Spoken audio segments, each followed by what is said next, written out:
prepare for the message. It's going to be a short message.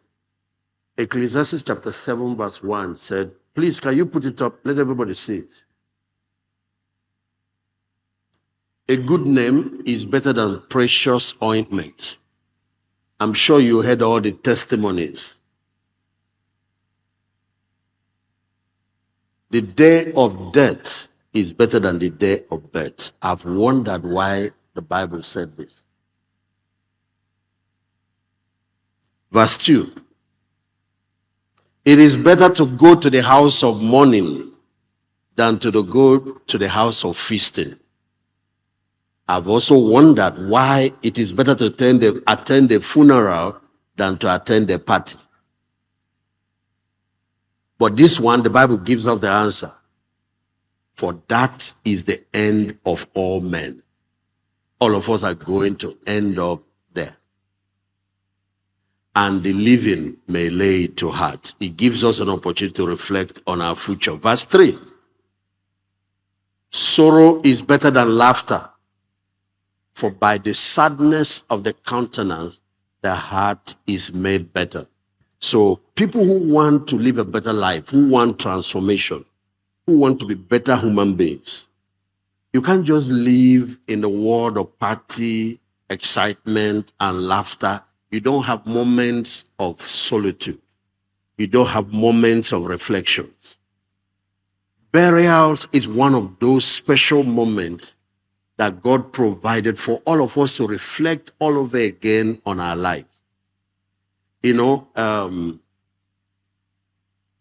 when I got to finally got to ASA the first time, and then I think the news of how he passed on hit me very hard.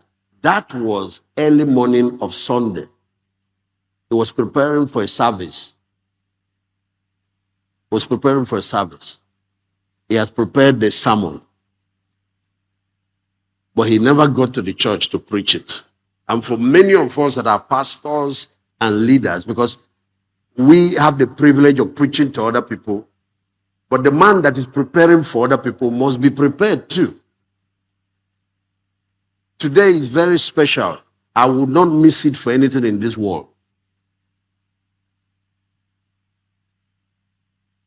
When I got to the mortuary and they brought out his body, apart from, I actually came there to pray, to, you know, by the time, I was having a lot of struggle, because by the time the first day had gone, the second day had gone, and 1 week had gone, I have faced such situations before. But I knew that the first person Jesus raised from the dead was dead. He hasn't gone. And when you're praying for people who are dead, those are the best opportunity. They have not gone far. Sometimes they just died in the hospital or in an accident or whatever. Beautiful. And that was Jairus' daughter. But then the second person Jesus raised from the dead has been dead for a long time. Actually, it was during funeral. And they were carrying that young man to go and bury. He now met them on the way. It was somebody's only child, only son. The widow was crying, following that casket. And he stopped it and brought the young man back to life. But the third and the final was Lazarus. This is a person that had been buried and has rotten for 4 days. Which normally, even if you are a giant in the faith, you don't have faith for such things. But Jesus called him back to life. And I was there wondering why we are still looking for visa. 4 days passed. 4 days passed. When 4 days passed, I said, okay. Jesus said we can do greater works than him. So when I got there, I wasn't even in that fighting mood again. I was just there looking at him and looking at myself. One day, this will be me. This will be me. And where is him? And I was calling him, praying, talking to him. The man has gone. And one day it will be me.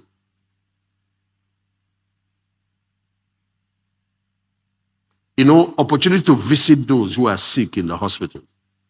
Opportunity to visit funerals. opportunity to visit mortuary, preaches more than all the preachers in the world. Let me use this opportunity to mention something and then I'll go. There are 4 books in the New Testament. The whole Bible is broken into 8 major books. 4 in the New Testament, 4 in the Old. 4 in the New, 4 in the Old. The first in the New is called the Law. There are 5 books. Genesis, Exodus, all the way to Deuteronomy. The Pentateuch. The second set of books are the prophets. The third set of books are the wisdom books. I read from one of them, Ecclesiastes. There's a reason why I'm telling you this now. Each of these books have their own message. If you want to know what is right and wrong, if you want to know the moral laws of God, you read the first 5 books. That's the first 5 books of Moses, Genesis to Deuteronomy. If you want to know the future, not only the future of our world, the future of Israel and how everything, you read the prophets.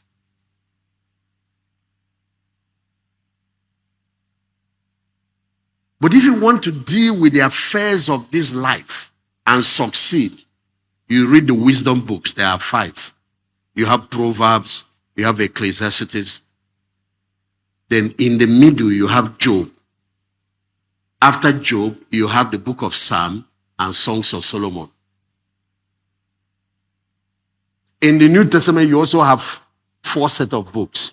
Of course, what completes the Old Testament is the last book we call the historical.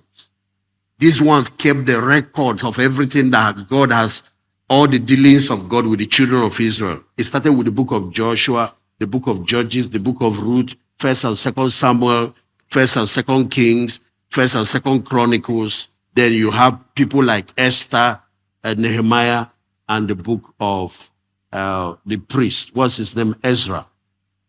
12 of them. They all have their purposes.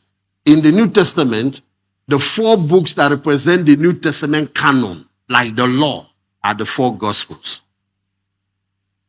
Then where the prophets wrote their books in the Old Testament, it is the apostles that wrote in the New Testament. They call them the epistles. The epistles. So God used the prophets in the Old Testament to write. He used the apostles. The historical books in the New Testament is 1. That's what is called the Acts of Apostles, that kept the record of all the dealings of God from the day the Holy Spirit came all to the end. And then the final book is the book of Revelation. What is the essence of the wisdom book? I want you guys to hear this. Everybody listen to me. Everybody listen to me. Whether you are a preacher or you are just listening. There are questions about life. For example, the man that we are honoring today, saying bye-bye to, left in the middle of his life. I just had a discussion with him few weeks before I heard this news. What is the discussion? That his assignment, he told me that he has, because he has burned over 10 years in South Africa. If you go there, he just finished dedicating a brand new church.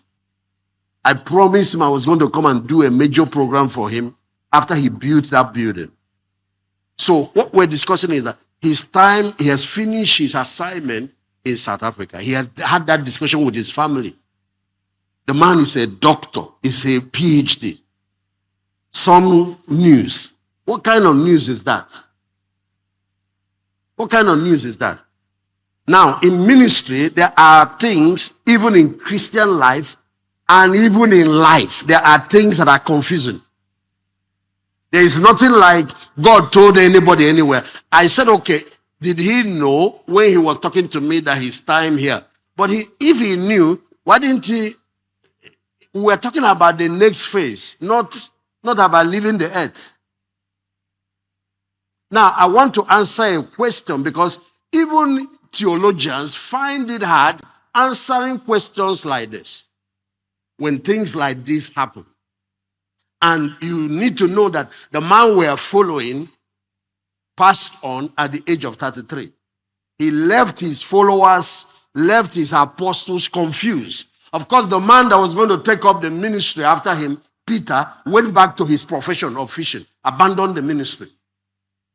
The reason Peter kept on with ministry after going back to fishing is because Jesus rose from the dead. I want us to know that there is something about Christianity that is at the heart of it. And if that thing is not there, even me here, I will not be here preaching. I will not be a preacher. That thing is the fact that there is resurrection from the dead. This thing does not end here. It does not end here. It does not end here. It does not end here. It does not end here. Christianity has conquered death. Christianity has hope beyond the grave. And those who are preaching the gospel must be able to preach it completely. What causes us to be shattered is that we're only planning for this side of life. We don't look at eternity.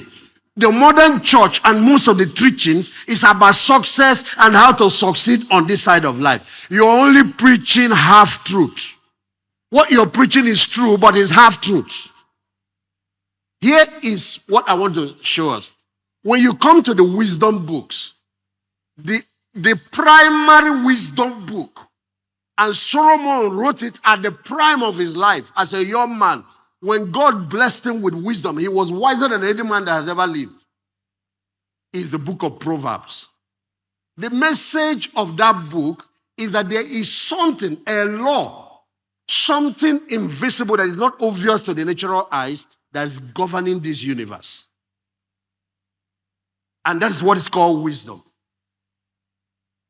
And he discussed it in that whole book. This thing he calls wisdom is God's moral law, a combination of his spiritual, moral, and natural laws that God created that govern this universe. Can anybody just come up with a phone, please? Just watch. Ladies and gentlemen. Sir, please, thank you. But I'm going to do something radical. If it breaks, I'll buy you another one. Just watch now. This is a phone. I don't know. This might be very costly, but I'm going to leave it. It fell. What made it fall? There is a law. We don't see it with our eyes called gravity. That just bring this down. And how you will know that there is a law in operation is that if you take this TV up, it fall. If you carry that wood up, it fall. If you carry a human being up, where you see something happening consistently, there is a hidden law in operation there. Now, wisdom is understanding what is in operation here and learning to cooperate with it. So there are laws for success. There are laws for marriage. There are laws for leadership. There are laws of morality, like moral laws. For example, the 10 Commandments. You can see now, I just told you when I got to the hospital, to the mortuary, and they brought out his body, and I was looking at it. It was now an opportunity for me to preach to myself. Because this is somebody that prepared a sermon, woke up early, and got ready to go and preach, and he never delivered the last sermon. There are some men of God on their way to program. There are some men of God have different situations after preaching a sermon. And then it was my own preaching. I came to help him, but he was the one helping me. I came to save him. He was the one saving me. He was the one preaching to me.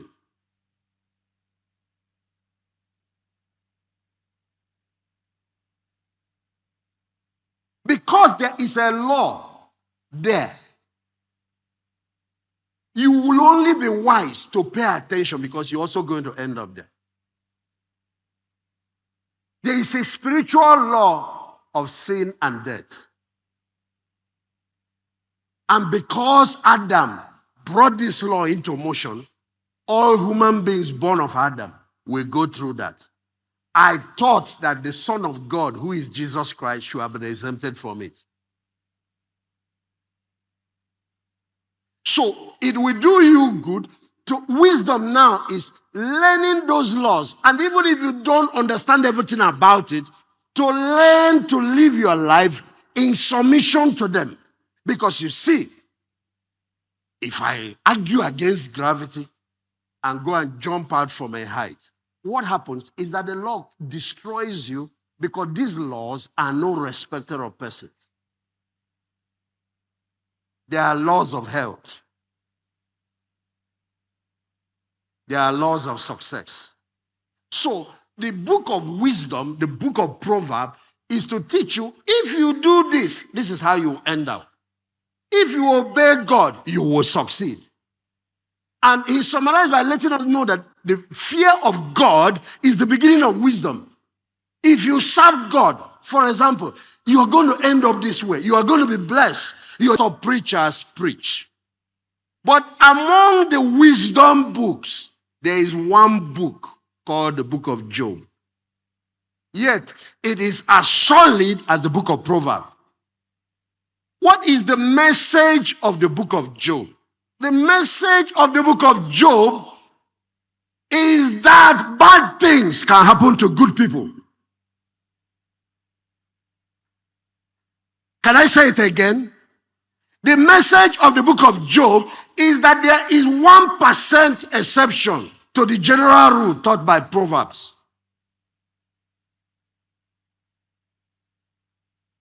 So they introduced that book with a perfect man that feared God. A man that loved God, feared God, and God blessed him. He was very prosperous. Then all of a sudden, the man we call the devil went to the presence of God, had discussion with God, and after that discussion, he left. Next thing, Job lost all his children. He had 10 children. All of them died in one day. What will you do if you're a preacher and you have lived all your life in integrity, walked in righteousness, and you lose all your children, your whole children, not even that they left one boy for you, 7 boys, 3 girls, all of them in one day? You know what we'll do? You tear your Bible, you tear your cloth. If you're an ordained man, tear the cloth and go back to fishing like Peter. Because why did Peter tear his clerical calling, abandon the call, and go back to fishing? Oh, a whole son of God, the person that preached, raised the dead, walked on water, did all these miracles, the one that we left everything to follow. Look at how he died. But today, we look back to that death and we call it Good Friday. Because the book of Job tells you that when tragedy happens, that is not the end of the story. It's like a person that is watching a movie and he got to a point where everything looks so bad. Don't conclude the story there. It has not ended. The end of our journey is the resurrection of the dead. What helped Job in the midst of all that is that he said, the Lord gave, the Lord taketh, and he said, blessed be the name of the Lord. And then he made one statement that shocked me. He said, though he slays me, yet will I trust him. And Job said that because of one thing he now wrote in his book. Because even on that final day, I will still behold him. If you don't have hope beyond the grave, this life will take you out. There are some confusing things that happen in this life. I know it's 1% that defies the rule of proverb. But do you know what 1% of 8 billion people looks like? 10% will be 800 million. So 1% is 8 million. When you have 8 million exceptions to a rule, if you share it out to the number of countries we have on earth, if we have about 200 countries, you will see each country getting about 400,000 examples. Why did Stephen die? He is a man of God. Okay, how come God forgave the man that killed him and he became an apostle, Apostle Paul? Why will you forgive him? He should have died too.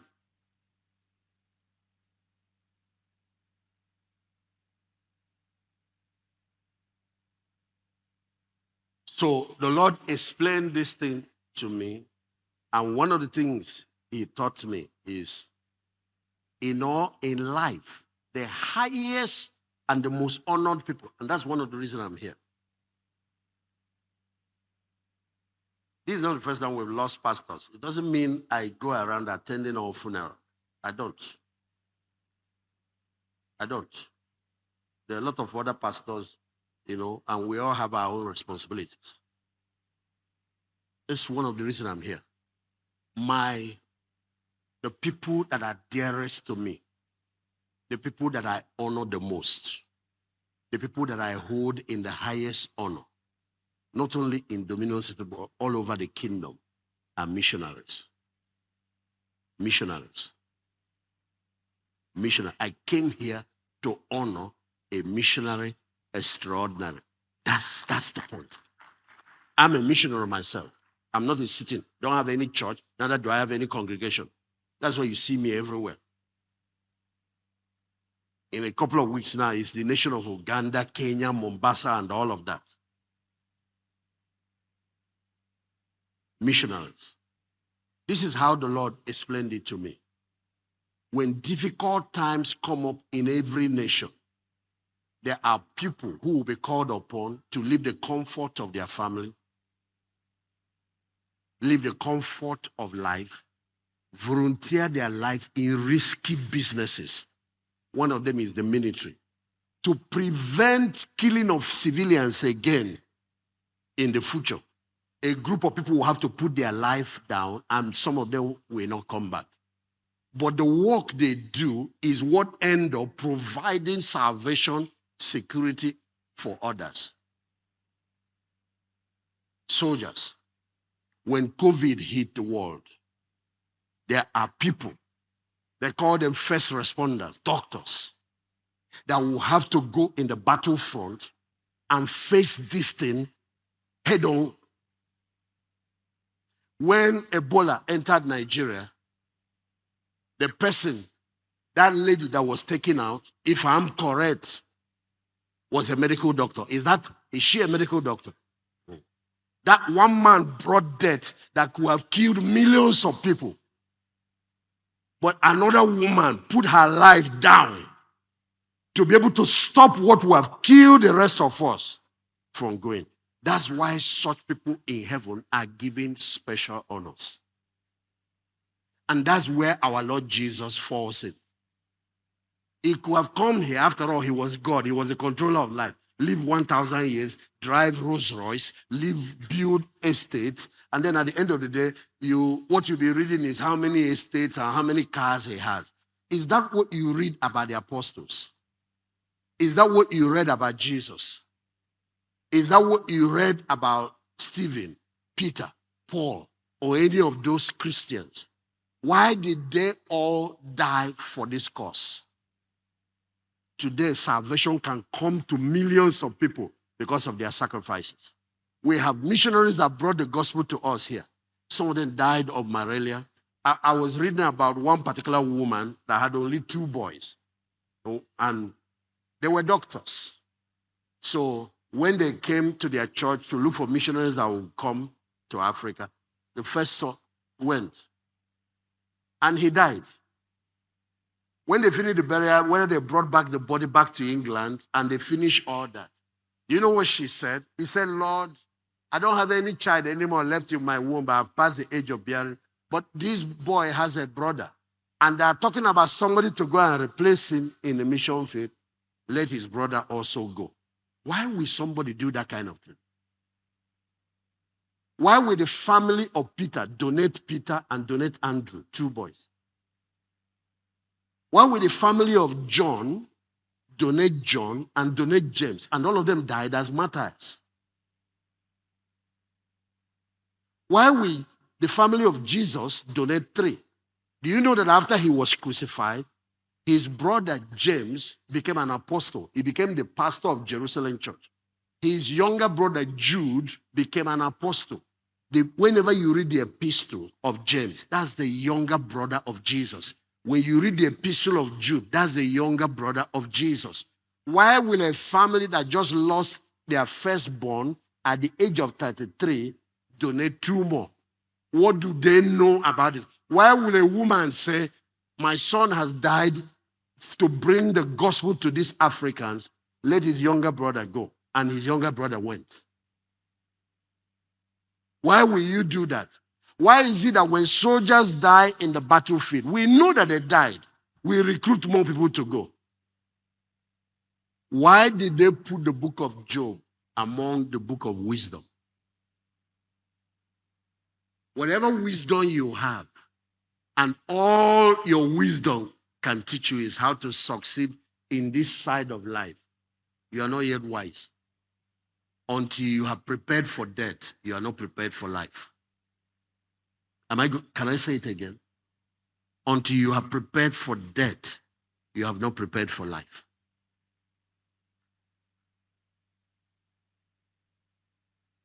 Until you have prepared for death, you have not prepared for life. The Bible provided answer for all of this. And this is the last thing I'll tell you. All undeserved suffering, all. Take note of that. Because when our life is laid down for a greater cause, whether it is in the health sector, whether it is in the military, don't think it's only in ministry that people die. Security is another field of calling where people's lives. People are laying down their lives. That's why I respect the police. I respect those in uniform. Because when you see them, sometimes you forget that this is somebody's father. This is somebody's brother. Especially if you like to waste the life of policemen. If you like to waste the life of security men, you forget that that's somebody's. He's doing that job. I know that some of them abuse their job. There are many fields. Many fields. There are people working inside gold mine, and sometimes the gold mine collapses on all of them. There are people walking inside the middle of the sea, inside water. There are people walking in the moon and in space.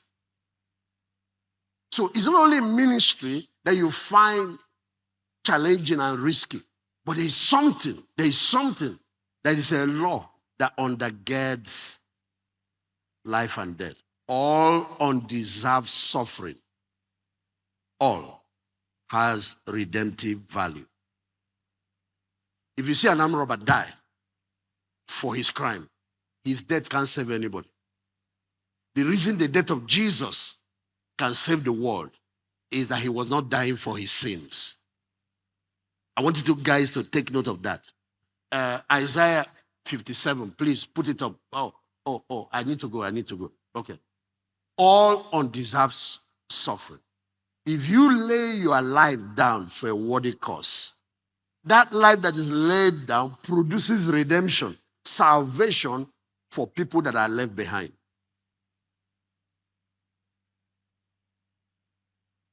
All undeserved suffering. So, for those who like justice, who like to question God and say, God, where are you? You are supposed to be a just God. You are a fair God. This is what we have read throughout the Bible. What is going on? You also have to understand that there are some things God does in his wisdom we don't understand here. When we all finally meet, we will see. Because that day, I would like to know, why did they crucify Peter upside down? But the whole of Europe got the gospel after he did that. Why did they have to behead Apostle Paul? Why was Stephen martyred? This young man came out to serve you. And while you are asking that, God will ask you, why do you think I allowed my son to be crucified on the cross? That is what salvation costs. That is what redemption costs. But to protect them, to prolong them, a group of people will have to rise up and risk their own life. That's why on that day, when it is the judgment day, it is not the civilians that will be awarded crowns and honors. It is the time for pacifying and other warriors, other generals that fought and laid down their life for the redemption of others. One good thing about this self-sacrifice is that some people lay it and go to war, some sustain wounds, bullet wound, and still come out alive. Some people have gone and lived till old age, who fought in battles, in front lines. It's not everybody that went to Nigerian Civil War that died, whether it's on the Nigerian side or on the Biafran side. But one other thing that we can tell you is that if you enlist in the army, there is no guarantee that you will be the one that will survive. If you enlist in the army, there is no guarantee. If this is going to make some people who want to take ordination to think twice, let them do it. If you enlist in the army of any country, there is no guarantee. The military does not promise you life.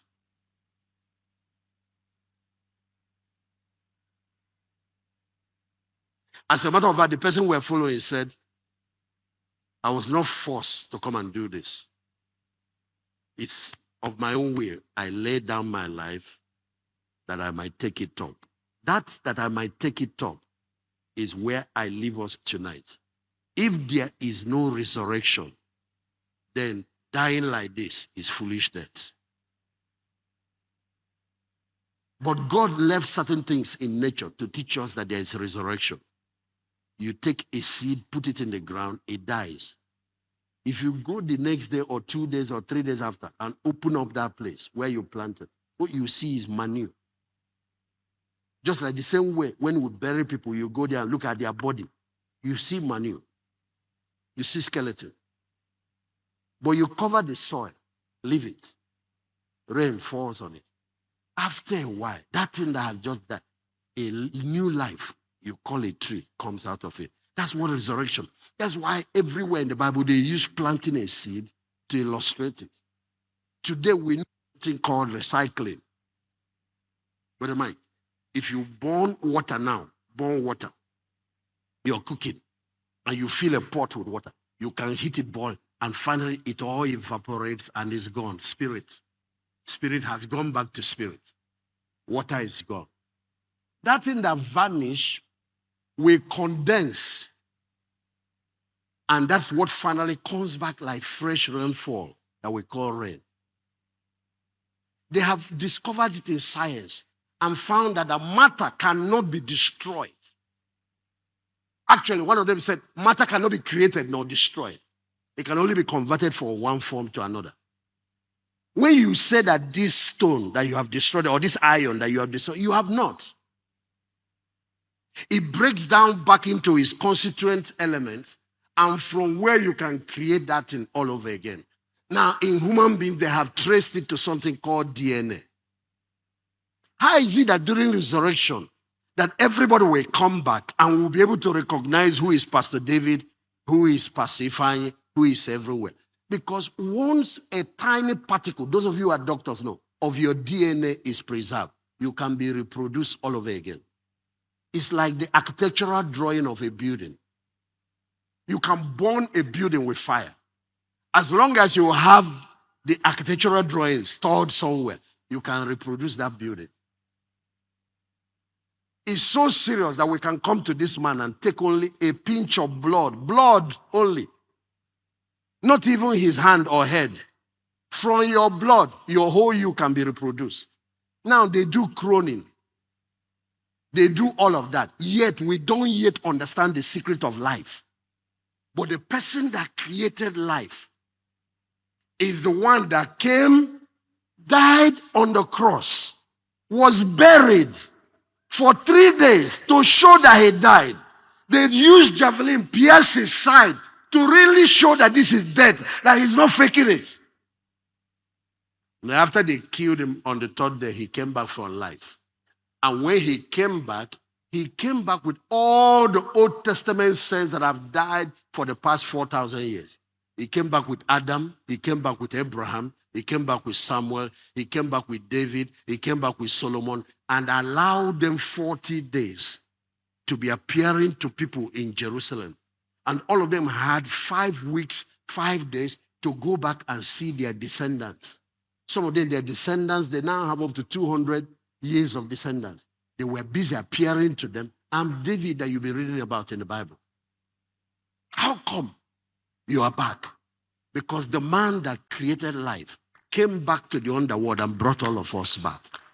A day is coming. It's going to be a day of reunion. Pastor Fanny is not gone. His body has slept. But the real man has gone to be with the Lord. A day is coming. It's going to be a day of reunion. Where is church? I want you guys, I know you're too small to understand what I'm saying. You all are going to meet your dad all over again. In Christ, nobody dies. Nobody. The body sleeps when our journey here finishes. The spirit, which is where all the DNA and everything that holds the beauty of a human person, goes back to be with the Lord. And one day, it will be your turn to meet your husband again. The only thing different then is that there is no more marriage. But there are friendships. There's brotherhood. There's family. There's everything wonderful.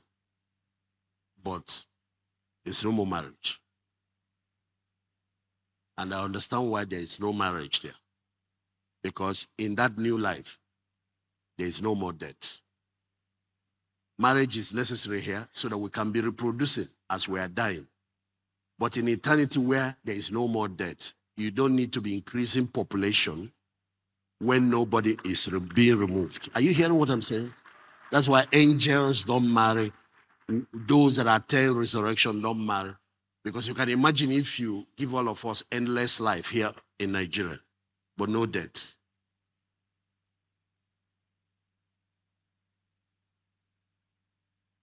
You attain that realm, you have passed the test. There's no more marriage. But all the wonderful things of life, far beyond. Pastor Emma, you lost your mother. You will see her again. I cried so much when I lost my dad. It was to the evil of cancer.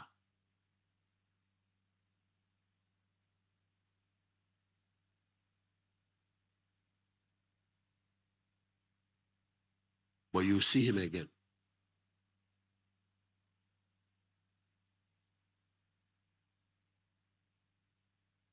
The biggest joy for me will be when we get there, that all of us who fought hard for the Lord here will also be there.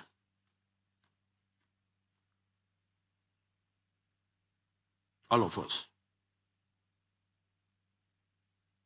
If this kind of testimony Pastor Ifeanyi gets is what every pastor gets, then we won't have to work. But we all know today, in these last days, that they are wayo, even in ministry. And then those people, when you get there, you won't find them. Because they went to the other side.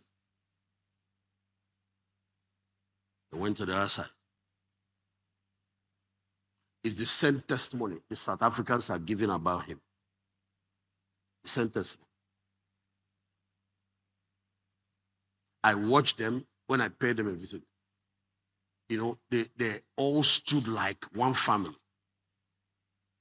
Very painful for them, but they all stood.